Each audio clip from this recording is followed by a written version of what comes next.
So when we think of obstructive shock, we think of physical obstruction.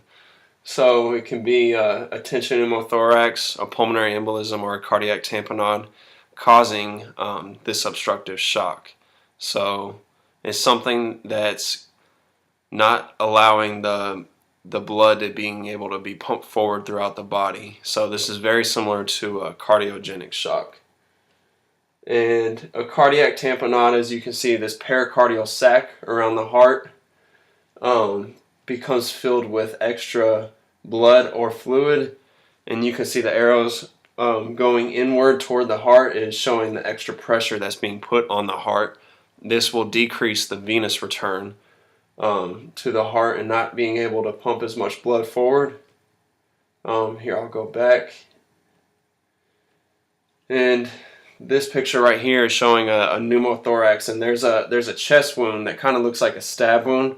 So the chest acts as a one-way valve, so air can get in, but it can't get out that way. So it's just extra air being pushed in, and you see that the lungs are being pushed over, all that pressure on the heart. So this can decrease the venous return on the heart as well. Pulmonary embolism. So a patient has a deep vein thrombus in their calf. Part of the clot may break off and travel up the vein, go up to the right atrium, through the right ventricle, and then get stuck in the lungs. And this can cause a blockage and cause extra pressure on the heart and back pressure, and the blood is unable to be pumped forward throughout the body. So some assessment findings that you will see with a patient that's in obstructive shock, they will have common symptoms as cardiogenic shock. So they might have a sudden quick heartbeat but a weak pulse. They'll since this is a cold shock, they'll have clammy skin. Their extremities will be cold, so their hands and feet will be cold. They won't be able to concentrate.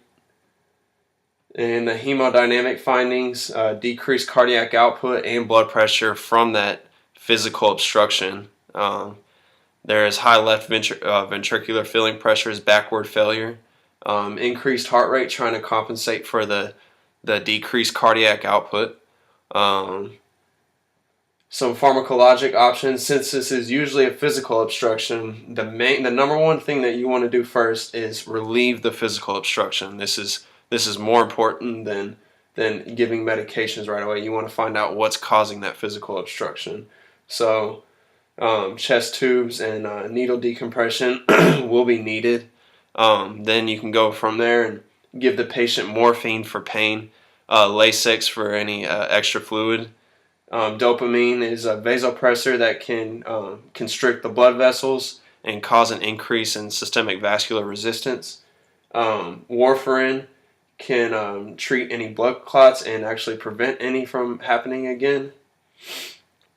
And mechanical ventilation is usually unnecessary in most cases with obstructive shock, because the main treatment is to relieve the obstruction. That's the number one thing we want to do again.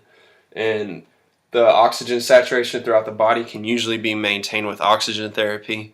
If mechanical ventilation is required, use low volumes and low PEEP to start off with, and make sure you're monitoring your hemodynamics when you're doing that. And the ABG will initially show a respiratory alkalosis from that high respiratory rate and anxiety that the patient has. And then there is a chance of hypoxemia being present as well.